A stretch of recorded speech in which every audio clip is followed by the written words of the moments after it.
is SMNI News Channel. Truth that matters.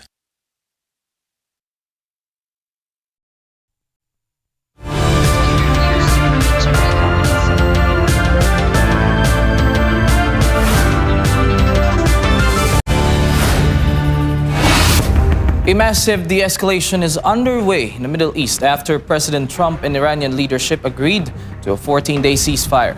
The deal averts a Stone Age ultimatum just hours before the deadline, providing a critical window for peace talks. U.S. Secretary of State Marco Rubio abruptly ended a press briefing Monday while refusing to address war crime allegations. The tense exchange followed President Trump's most severe ultimatum to Tehran to date. The UN Security Council has failed to pass a resolution to reopen the Strait of Hormuz. Russia and China exercised their veto power on Tuesday, leaving the world's most vital oil artery blocked. In Mexico, rescuers are in a race against time to reach 3 trapped miners as floodwaters rise deep underground. The mission has entered its 3rd week as teams battle treacherous conditions to reach the survivors. A senior leader from Taiwan's KMT party has arrived in Shanghai for a high-stakes journey of peace. The visit aims to strengthen cross-strait ties amid heightened regional security concerns. Back home, Vice President Sara Duterte was declared an adopted daughter of Ifugao during a major cultural festival. The Vice President received a warm reception from local leaders amid ongoing political tensions in Manila. And in sports, Alex Yala started her clay court season with a commanding straight sets win at the Linz Open. The Filipino tennis star dominated Austria's Julia Graber to advance to the next round. I'm Carlo de la Peña. Newsline World starts now.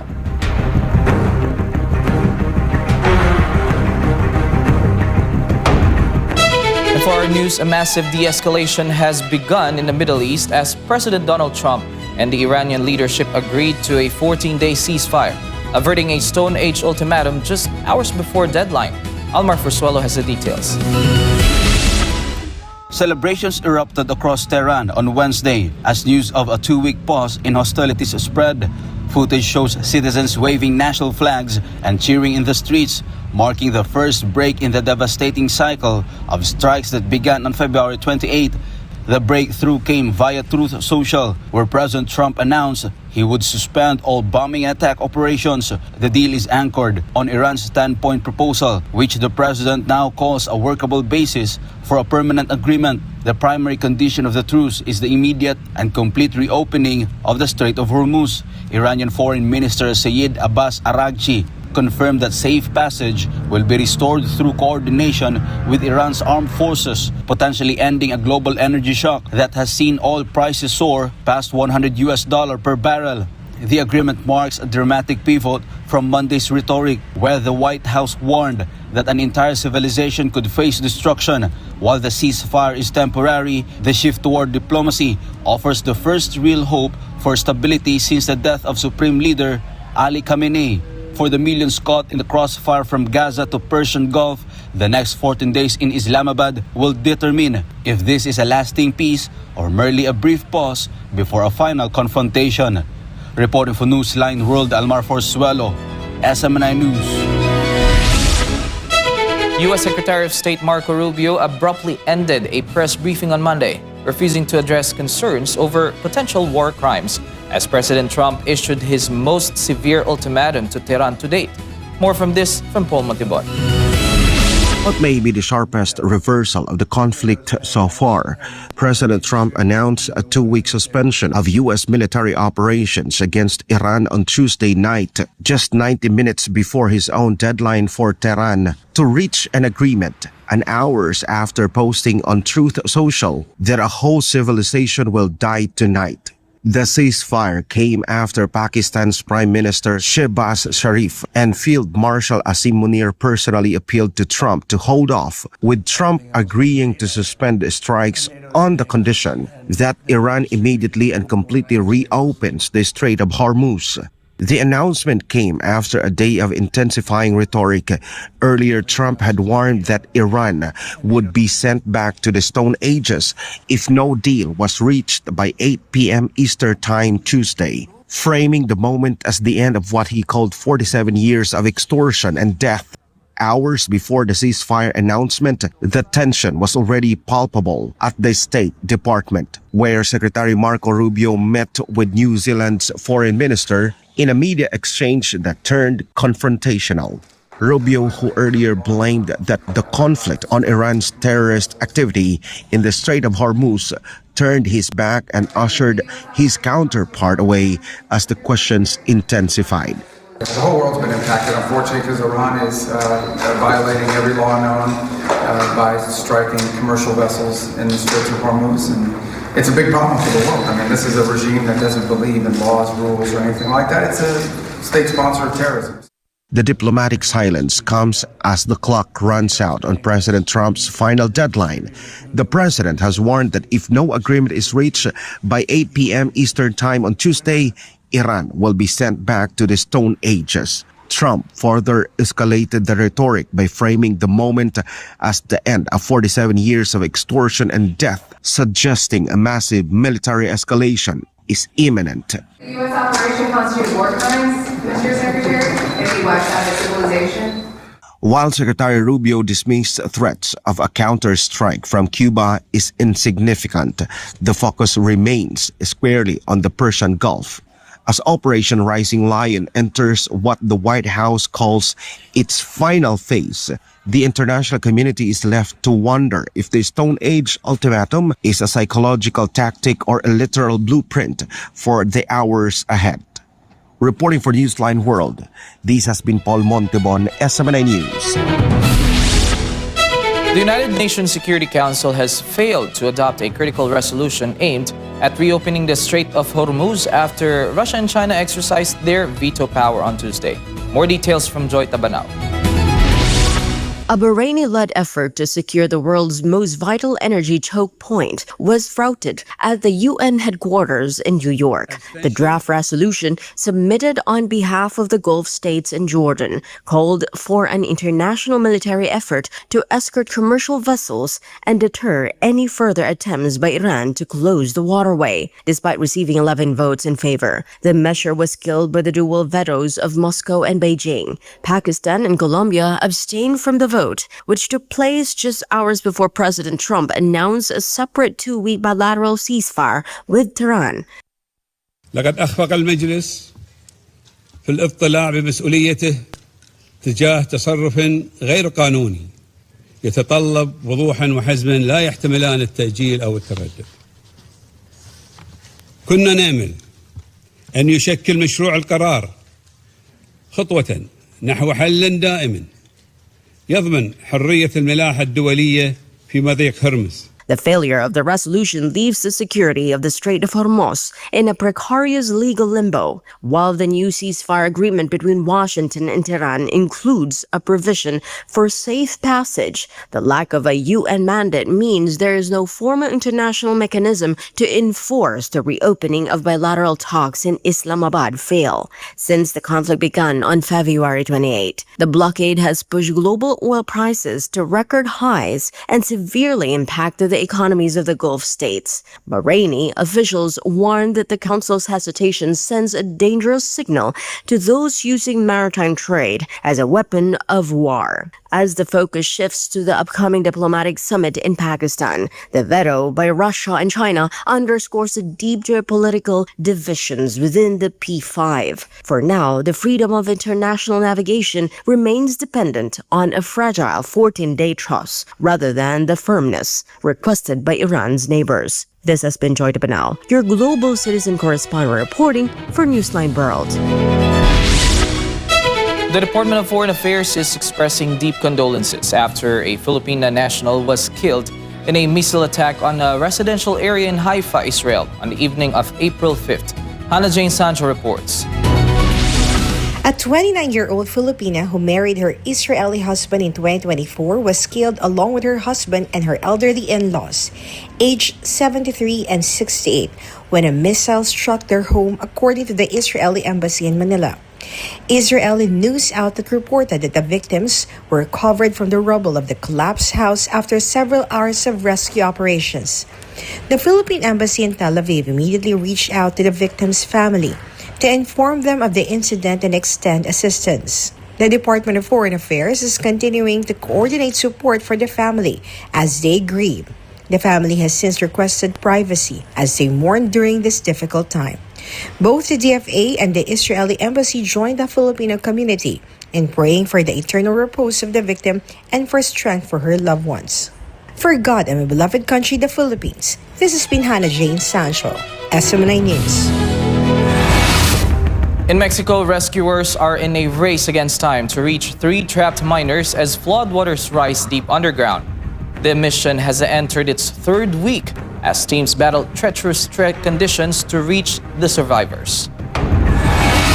A senior leader from Taiwan's KMT party has arrived in Shanghai for a high-stakes journey of peace.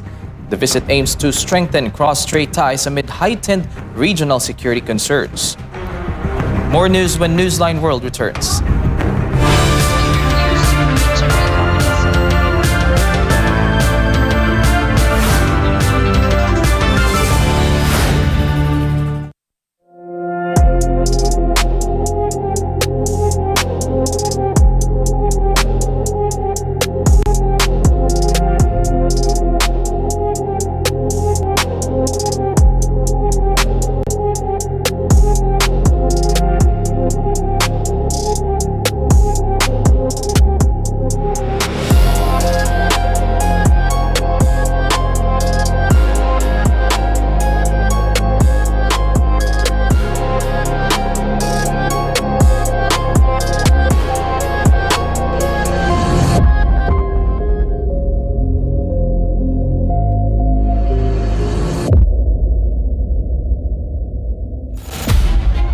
Sa panahon ng ingay, sa panahon ng maraming tanong, panahon na para marinig ang katotohanan.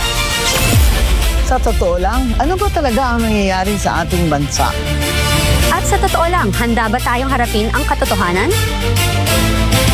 Sa totoo lang, dito walang iwasan, walang paligoy-ligoy, diretsong usapan. Sa totoo lang.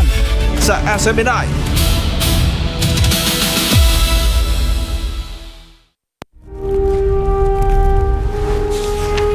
Pasasaan pa ang kalayaan kung ang mga alipin ngayon ay sila din naman mang-aalipin bukas.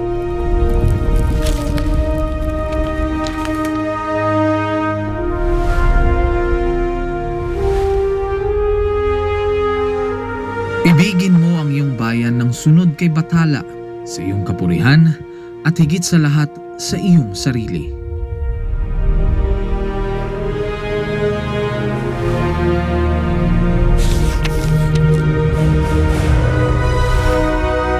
Hindi natin mapapalaya ang ating mga sarili maliban kung sumunong tayo na nagkakaisa sa iisang hangarin.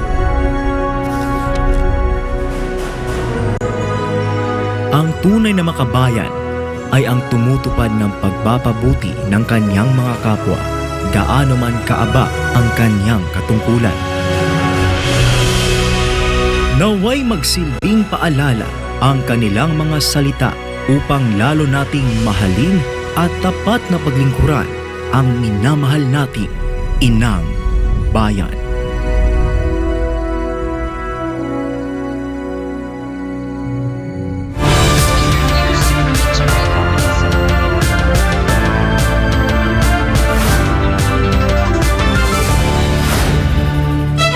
Back in the news, in Mexico, a race against time is underway deep underground as rescuers battle rising floodwaters to reach 3 miners still trapped more than 2 weeks after a mine collapse.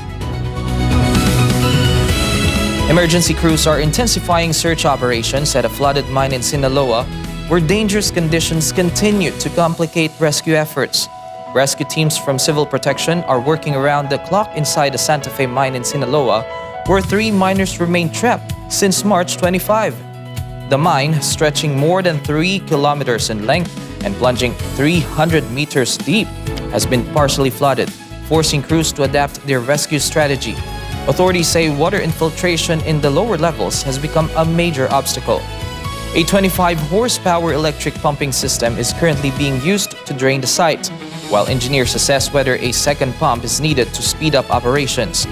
Recent inspections revealed floodwaters reaching up to 50 centimeters in some sections, along with sediment buildup that slowed access to critical areas. In response, officials have adjusted search methods to account for the mine's unstable hydraulic and geological conditions. The operation involves federal authorities alongside personnel from Industrial Minera Sinaloa, the mine's operator. The incident began when a tailing dam collapsed, trapping 4 workers. 21 others managed to escape, while 1 miner was rescued alive after more than 100 hours underground. Now, rescuers continued the urgent push, hoping to reach the remaining 3 miners as conditions inside the mine grow increasingly dangerous. 15 years after a devastating earthquake, tsunami, and nuclear meltdown reshaped entire communities, Japan's imperial family is returning to Fukushima, offering a rare and symbolic look at how far recovery efforts have come and how much work still remains. Jane Cunit has the news. Japan's imperial family has traveled to Fukushima Prefecture, revisiting communities still rebuilding 15 years after one of the world's worst nuclear disasters. The visit comes as Japan continues to rebuild and reflect on the lasting impact of the 2011 earthquake, tsunami, and nuclear meltdown, one of the most significant disasters in the country's modern history. Emperor Naruhito, Empress Masako, and Princess Aiko made an official visit to disaster-hit areas, including towns surrounding the Fukushima Daiichi nuclear power plant. The trip marks a significant moment. This is the Emperor's first visit to some of the hardest-hit towns since the 2011 disaster, and Princess Aiko's first time seeing the affected areas. In Futaba, the family laid flowers at the memorial honoring victims of the earthquake, tsunami, and nuclear crisis. Around 180 residents of the town lost their lives. They also toured the Great East Japan Earthquake and Nuclear Disaster Memorial Museum, viewing exhibits that detail the scale of destruction and the long road to recovery, including decontamination efforts and survivor accounts. Their visit includes a stop at J Village, once a major response hub during the crisis, now symbolizing recovery. This has been Jane Cuniter, Global Citizen Correspondent, reporting for Newsline World. A lawmaker has questioned the perception of foreigners on the war on drugs of former President Rodrigo Duterte. He also expressed gratitude to Japanese citizens who continue to support the former president. Guy Saito is in Japan for this exclusive report. Congressman believes that the impeachment case against Vice President Sara Duterte will have difficulty passing in the Senate. However, in the lower house, there is a high possibility that it will be approved. In an exclusive interview with SMNI News, Sagip Party List Representative Paulo Marcoleta said it is possible to secure 106 votes in the House of Representatives to push for the impeachment of Vice President Sara. However, he said the situation is different in the Philippine Senate. Ibang ball game na yung pag sa Senado. Kasi you need to convict the Vice President with 16 votes. Ewan ko, medyo mahirap. Mahirap nilang makuha siguro yung numero na yon. The lawmaker also condemned the conduct of impeachment proceedings amid the oil crisis in the Philippines caused by the ongoing conflict in the Middle East. He said the lack of concern for the poor is being felt. Yung kawalan ng malasakit ng mga leaders natin sa mahihirap, nararamdaman ko yun. Wala silang pakialam. Wala silang pakialam sa natin, sa masang Pilipino. The Marcos Jr. administration's crisis management was also compared to that of the previous Duterte administration. It was noted that the COVID-19 response during Duterte's time was effective. This included the repatriation of OFWs who were stranded abroad during the pandemic. Sabi ni PRRD noon, kung kailangan yung mag-hijack ng mga aeroplano, pero ano na lang yung exaggeration. Pero nakikita mo yung ano niya, yung damdamin niya para sa mga Pilipino. Kahit humijack kayo ng mga aeroplano dyan, basta makakuha niyo yung mga kababayan natin. Ngayon, airways po natin sarado, ganyan. Marcoleta also questioned the perception of the international community toward FPRD. He said the label mass murderer given to the former president because of his war on drugs is incorrect. Marcoleta attended the meeting with his father, Senator Rodante Marcoleta, and Japanese UN human rights advocate Shunichi Fujiki. Fujiki earlier spoke at the UN Human Rights Council in Geneva to call on the International Criminal Court to release FPRD. Nakakatawa dahil yung iba, banyaga na yung nakakapansin, observer na yun nakikita niya may mali. Tapos yung ibang mga kalahi natin, siya pang tumutuligsa sa ating Pangulo na minahal ng napakaraming milyon-milyong mga Pilipino. Marcoleta added that strong support from OFWs reflects how many Filipinos view the former president. At sana napansin ng mga international media, paano itong taong ito na kung paano tinagurian nilang mass murderer ng kalaban, minamahal ng milyon-milyong Pilipino. That's the irony of it all Paano mo masasabi yun? Paano conflicting naman? Binabrand nila na napakasamang tao, samantalang minamahal ng milyong-milyong mga Pilipino, hindi lang ng mga Pilipino, kundi ng iba't ibang lahi. The lawmaker also delivered a message to Filipinos in Japan. Sa mga kapwa nating Pilipino nandito, laban lang. Alam ko masisipag kayo. Nakasama ko ang mga higit kumulang 100 mga OFWs na nandun kagabi. Manatili kayong matatag at kumustahin nyo yung mga kamag-anak dyan sa Pilipinas dahil medyo mahirap na ang pagdadala ng buhay dun sa ating bansa. Kaya gawin natin lahat para mag-survive tayo. Lalo na sa ngayong administrasyon na hindi ko alam kung hinahanap ba nila ang makakabuti sa ating bansa o para sa kanilang sarili lamang. So maging matatag lang po tayo. Congressman Marcoleta also believes that OFWs from different parts of the world play a significant role in raising awareness about the proposed measures that need action from the House. The Filipino community here in Japan is also active in discussions related to developments in the Philippines. Reporting from Tokyo, this has been Guy Saito, SMNI News, Japan. A senior leader of Taiwan's opposition party, the Kuomintang, has arrived in Shanghai to begin a visit dubbed the Journey of Peace, aimed at strengthening cross-strait ties. The delegation landed at Shanghai Pudong International Airport, marking the start of a high-profile trip expected to include meetings with mainland Chinese officials. The visit comes amid ongoing tensions between Taiwan and China, with the Kuomintang advocating for dialogue and engagement as path towards stability. Observers say the trip signals efforts to ease friction and promote cooperation, particularly in economic and cultural exchanges.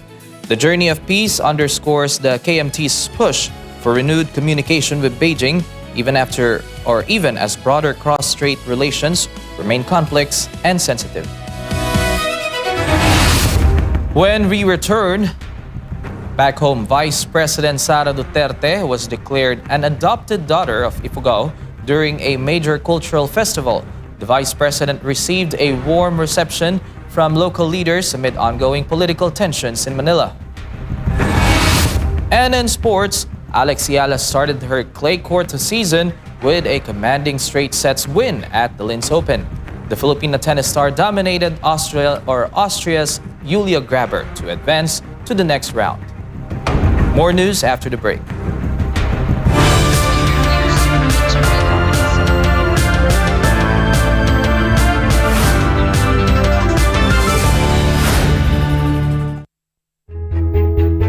Pagod? Nanunuyo ang lalamunan? O baka naman nahihirapan kang mag-focus sa ginagawa? Kapartner, baka naman dehydrated ka na? Ang katawan natin ay binubuo ng halos 60% hanggang 70% na tubig. Kung walang sapat na hydration, parang sasakyang walang gasolina ang ating katawan, hindi makakaarangkada. Bakit nga ba mahalaga ang tamang hydration? Hindi lamang ito pamatid uhaw dahil nakatutulong rin ito sa pagdaloy ng sustansya sa katawan, pagpapanatili ng tamang body temperature, at pagpapakinis ng kutis. Kaya't huwag nang hintayin pang mauhaw ka bago uminom. Ang pagkauhaw ay babala na ng iyong katawan na ikaw ay dehydrated na. Ang standard na payo ng mga doktor ay 8 baso ng tubig ang dapat inumin bawat araw. Pero tandaan, depende ito sa iyong timbang, edad at kung gaano ka ka-active. Samantala, narito ang ilang gabay para manatiling hydrated. Simula ng araw sa isang basong tubig. Magbaon ng sariling tumbler para siguradong may maiinom saan man magpunta. At hanggat maaari, piliin ang tubig kaysa mga matatamis na inumin. Kaya mga kapartner, manatiling hydrated para makaiwas sa mas malalang sakit at upang maalagaan ang iyong kalusugan.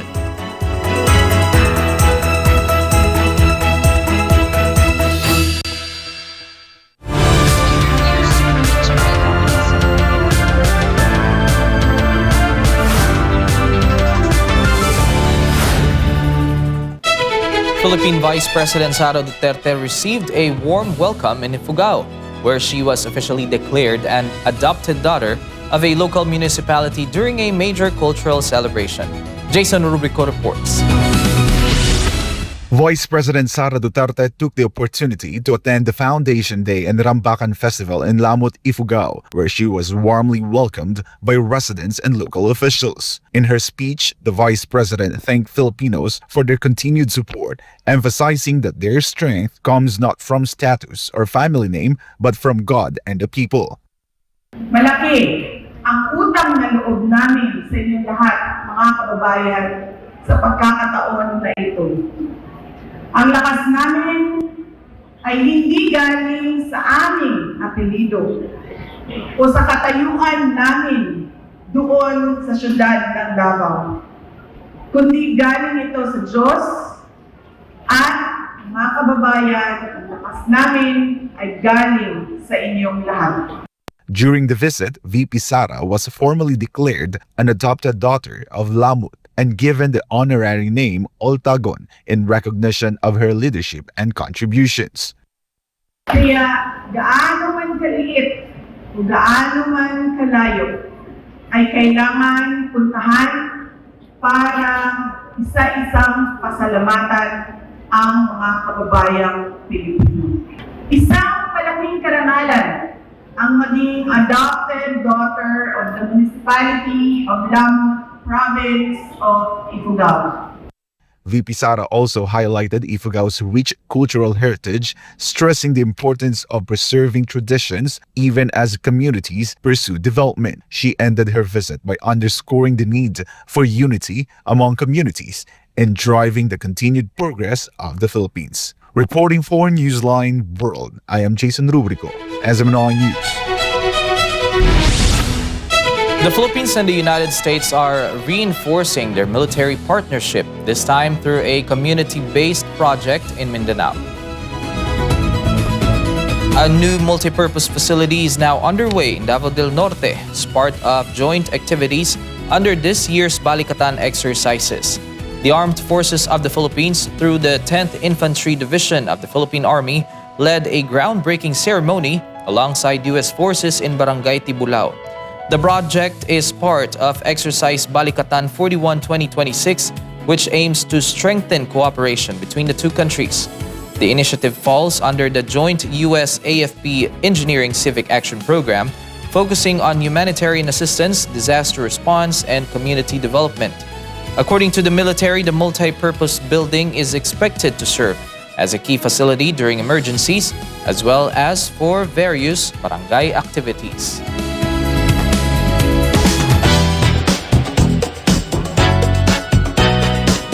Zendaya and Tom Holland are once again making headlines as fans speculate the couple may have secretly tied a knot. Meanwhile, after years marked by military service breaks and solo projects, Monsta X appeared to be staging a carefully planned return to the global music scene. Faith Agustin has the latest buzz. The rumors gained traction after Zendaya was seen wearing what appeared to be a gold wedding band during Paris Fashion Week last month. However, the actress has largely avoided directly addressing the speculation. Instead, Zendaya offered a glimpse into their relationship during an appearance on the Jennifer Hudson show, sharing light-hearted details about their life together. She revealed that Holland is a better cook between the two and has been learning how to prepare vegetarian dishes for her. Fans have welcomed the candid moment, with many praising the couple's dynamic as the rumors continue to circulate online. While neither Zendaya nor Tom Holland has confirmed the marriage speculation, their relationship remains firmly in the spotlight. Meanwhile, Monsta X is preparing a full English language album following years marked by military service breaks and solo projects, along with synchronized group activities and an upcoming international tour, signaling a more coordinated and strategic approach than in previous releases. Industry observers say the timing suggests a deliberate strategy as members reunite following staggered enlistments and individual ventures. Rather than a simple comeback, the move is being viewed as a potential reset aimed at strengthening the group's global presence. Fans have expressed excitement over the group's renewed direction, with expectations building for new music and performances across international markets. As Monsta X aligns its music, timing, and touring, the group's next chapter could redefine its position in the global stage. This has been Faith Agustin, your global citizen correspondent, bringing you the latest show buzz.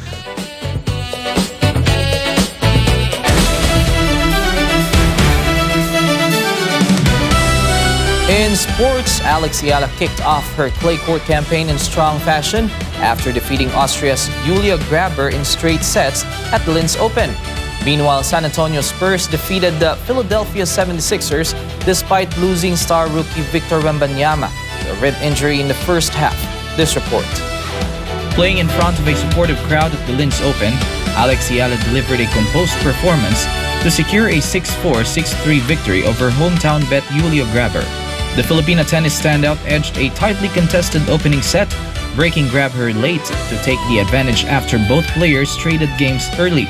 Ayala then gained momentum in a second set, raising to a 4-1 lead before Graber attempted to rally by winning 2 straight games.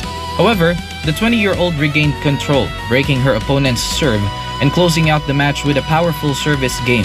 With the win, Ayala advances to the next round where she will face 4th seed Yelena Ostapenko, currently ranked world number 23. Ayala has previously beaten the Latvian star, including a victory at the Miami Open and another at the Eastbourne International. Meanwhile, in their regular season matchup, the San Antonio Spurs secured a 115-102 victory over the Philadelphia 76ers even after Victor Wembanyama exited the game with the left rib contusion. Stephen Castle led San Antonio with a triple-double performance of 17 points, 13 assists, and 10 rebounds to help the Spurs maintain control of the game. Wembanyama was forced to leave in the first half after taking an elbow from Paul George during a play near midcourt. The 22-year-old briefly returned but asked to be taken out before halftime and did not play the rest of the game. Before exiting, Wembanyama recorded 17 points, 5 rebounds, and 3 blocks in just over 15 minutes of action. For Philadelphia, Joel Embiid finished with 34 points and 12 rebounds, while George added 16 points in the loss. In another NBA result, the Cleveland Cavaliers defeated the Memphis Grizzlies despite Memphis tying the NBA single-game record with 29 three-pointers. Reporting for Newsline World, this has been Carla De La Peña bringing you the latest sports news. And before we end, may you be inspired with the words of the sun.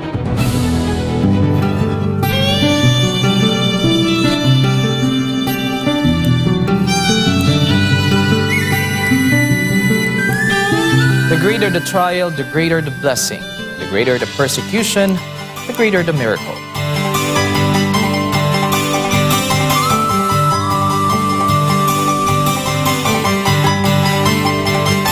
And that's all for today's edition of Newsline World. For God and my beloved country, the Philippines, I'm Carlo de la Peña. Thank you for watching. Goodbye.